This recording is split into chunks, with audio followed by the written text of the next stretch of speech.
नमस्कार, मैं हूं गौरव। चलिए देखते हैं उत्तराखंड की आज की सभी 10 बड़ी और ताज़ा खबरें। रोजाना उत्तराखंड की बड़ी खबरों के लिए अभी चैनल को सब्सक्राइब कर लीजिए। ढील के साथ प्रदेश में 6 जुलाई तक बढ़ेगा कोविड कर्फ्यू। वीकेंड पर पर्यटन स्थल खोलने की तैयारी। जी हां दोस्तों, उत्तराखंड में साप्ताहिक कोविड कर्फ्यू को 6 जुलाई तक बढ़ाया जाएगा। धीरे धीरे अनलॉक की ओर बढ़ रही प्रदेश सरकार कोविड कर्फ्यू में कुछ और रियायत देने जा रही है।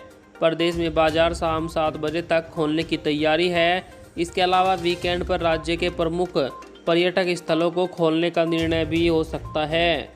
राज्य में कोविड के मामलों में कमी आने के बाद प्रदेश सरकार चरणबद्ध तरीके से अनलॉक की ओर बढ़ रही है।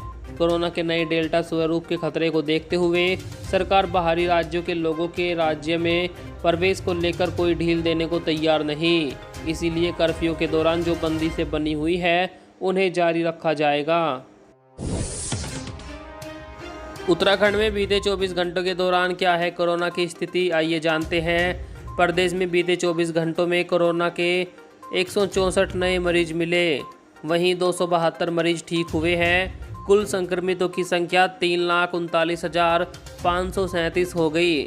स्वास्थ्य विभाग के मुताबिक 26,798 सैंपलों की जांच की गई थी। 9 जिलों में संक्रमितों की संख्या 10 से कम रही।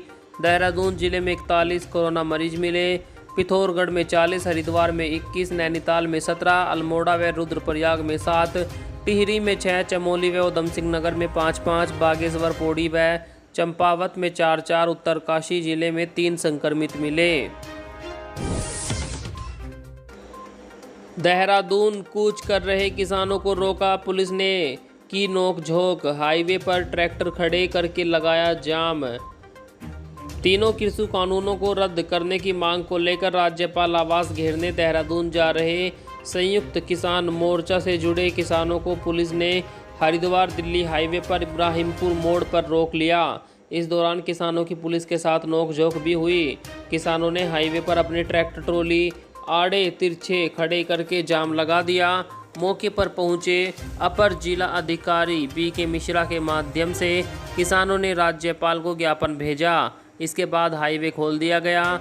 मालूम हो कि तीनों कृषि कानूनों के विरोध में संयुक्त किसान मोर्चा के बैनर तले किसान कई दिनों से बहादुराबाद टोल प्लाजा पर धरना भी दे रहे हैं।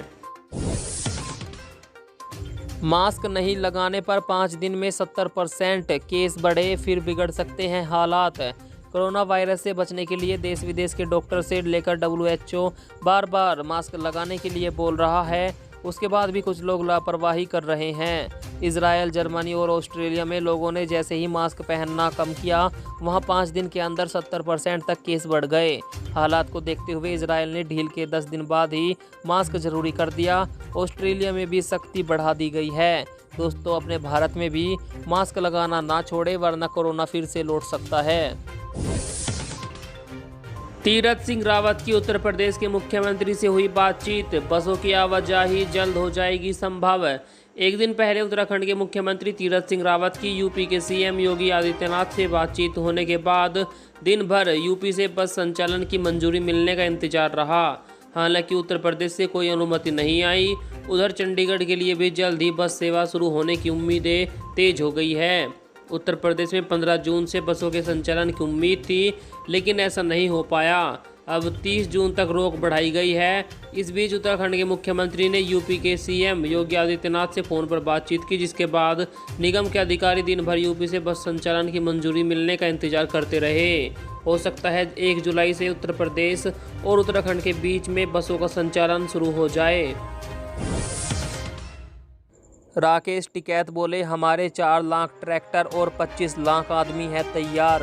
राकेश टिकैत ने कहा कि हमारे 4 लाख ट्रैक्टर और 25 लाख आदमी तैयार है। उन्होंने कहा 2 तारीख तक हम शामली से एक यात्रा निकालेंगे जो कि बागपत होते हुए सिंघू पर जाएगी। इसमें बड़ी संख्या में लोग शामिल होंगे। वहीं दूसरी यात्रा 24 तारीख को निकलेगी जो कि बिजनौर से चलेगी और फिर मेरठ रुकेगी। उसके बाद गाजीपुर आएगी। अभी दिल्ली जाने की तारीख तय नहीं हुई। किसान आंदोलन को लेकर बोले कृषि मंत्री प्रद्युम्न सिंह तोमर, सरकार फिर से है बातचीत को तैयार। 3 कृषि कानूनों के विरोध में जारी किसान आंदोलन को 7 महीने पूरे हुए। किसान अभी भी कृषि कानूनों को रद्द करने और एमएसपी पर कानून बनाने पर अड़े हुए हैं। इस बीच कृषि मंत्री नरेंद्र सिंह तोमर ने किसानों से कहा कि केंद्र सरकार कृषि कानूनों के प्रावधानों पर बातचीत फिर से शुरू करने के लिए तैयार है। बता दें कि किसान और सरकार के बीच अब तक 11 बार बैठक हो चुकी है, लेकिन कोई भी हल नहीं निकला।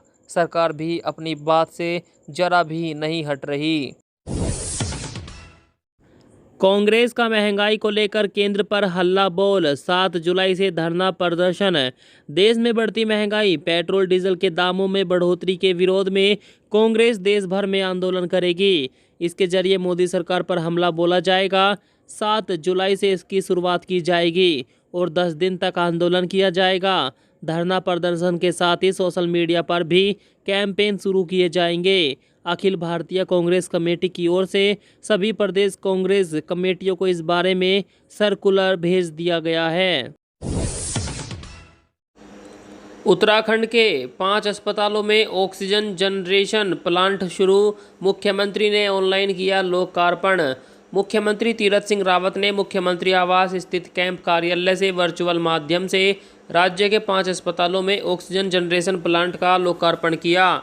प्लांट का शिलान्यास करते हुए 5 ऑक्सीजन प्लांट यहां पर शुरू किए गए। इनसे 4.76 मैट्रिक टन ऑक्सीजन का उत्पादन होगा।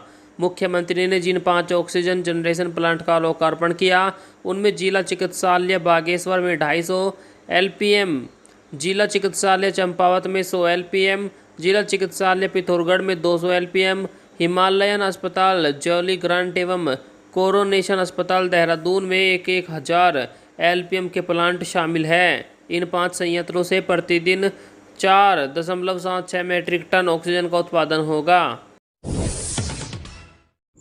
किसान नेता राकेश टिकैत बोले, किसानों का अस्पताल है संसद, वहीं कराएंगे इलाज। नए कृषि कानूनों के खिलाफ दिल्ली सीमा पर किसान पिछले 7 महीनों से धरने पर बैठे हैं। किसान नेता राकेश टिकैत ने दिल्ली में बड़ी क्रांति की चेतावनी दी। उन्होंने कहा, सांसद तो किसानों का अस्पताल है, वहां हमारा इलाज होगा। हमें पता चला कि किसानों का इलाज एम्स से अच्छा तो सांसद में होता है। हम अपना इलाज वहां कराएंगे। जब भी दिल्ली जाएंगे हम सांसद में जाएंगे। 1 साल में भारतीयों ने इम्यूनिटी बूस्टर दवाओं पर खर्च कर डाले 15,000 करोड़ रुपए। कोरोना काल में देश में इम्यूनिटी बूस्टर की खपत एकाएक बढ़ गई। फर्म की लेजर मार्किंग मशीन एवं कंप्यूटर को सीज कर दिया गया। रिपोर्ट में कहा गया कि भारतीयों ने साल 2020 में इम्यूनिटी बढ़ाने के लिए विटामिन सप्लीमेंट और इम्यूनिटी बूस्टर पर करीब 15,000 करोड़ रुपए खर्च किए। ये साल 2019 के मुकाबले लगभग 5 गुना ज़्यादा है। उत्तराखंड STF ने पकड़ा फर्जी अंतर्राष्ट्रीय कॉल सेंटर। देहरादून में बैठकर अमेरिका के लोगों से कर रहे थे ठगी। जी हां दोस्तों, STF ने पटेल नगर थाना क्षेत्र में चल रहे एक फर्जी कॉल सेंटर को पकड़ा है। यहां से 2 सातिर ठगों को भी गिरफ्तार किया गया। दोनों ठग अमेरिका के लोगों के कंप्यूटर पर गड़बड़ी का एक मैसेज भेजते थे, जिसे ठीक करने के एवज में उनसे धन ठगते थे। उनकी एक सहयोगी अमेरिका में भी रह रही थी। STF ने दून में 6 माह के भीतर इस तरह का तीसरा कॉल सेंटर पकड़ा है। DIG STF डॉक्टर नीलेश आनंद भरने ने बताया कि पिछले दिनों पटेल नगर क्षेत्र में एक फर्जी कॉल सेंटर की जानकारी मिली थी, जिसके बाद हमने खोजबीन की थी। WHO की अपील, वैक्सीन लगवा चुके लोग भी ना छोड़े मास्क पहनना। कोरोना की दूसरी लहर से थोड़ी राहत मिल रही थी कि डेल्टा प्लस वेरिएंट ने दस्तक दे दी, जिसकी वजह से एक बार फिर से खतरा बढ़ गया है। WHO के अधिकारी मरियांगेला सिमाओ ने कहा कि जो लोग वैक्सीन की दोनों डोज ले चुके हैं वो भी अलर्ट रहे। डेल्टा वेरिएंट खतरनाक है। अकेले वैक्सीन कम्युनिटी ट्रांसमिशन को नहीं रोक सकती। मास्क पहनना होगा, हवादार जगहों में रहना होगा, भीड़ से बचना होगा। और मुस्लिमों को चीन मामूली से मामलों में भी 25 साल तक की दे रहा है सजा। चीन के उइगर मुस्लिमों को आपसी झगड़े या मामूली से विवादों में कम से कम 25 साल तक की सजा चीन दे रहा है। सरकारी आंकड़ों के मुताबिक 2014 में सिनजियांग में 21,000 लोगों को जेल हुई थी। 2018 में यह संख्या 1,33,000 33,000 पहुंच गई। विशेषज्ञों के अनुसार इस क्षेत्र की आबादी 2.5 करोड़ है, जिनमें से करीब 2.5 लाख लोगों को बीते 5 साल में जेल में डाल दिया गया। दोस्तों, चीन में अगर कोई मुस्लिम जरा सा भी विवाद कर देता है तो उसको 25 साल तक की सज़ा दी जाती है। यह मुस्लिमों के साथ कर रहा है चीन।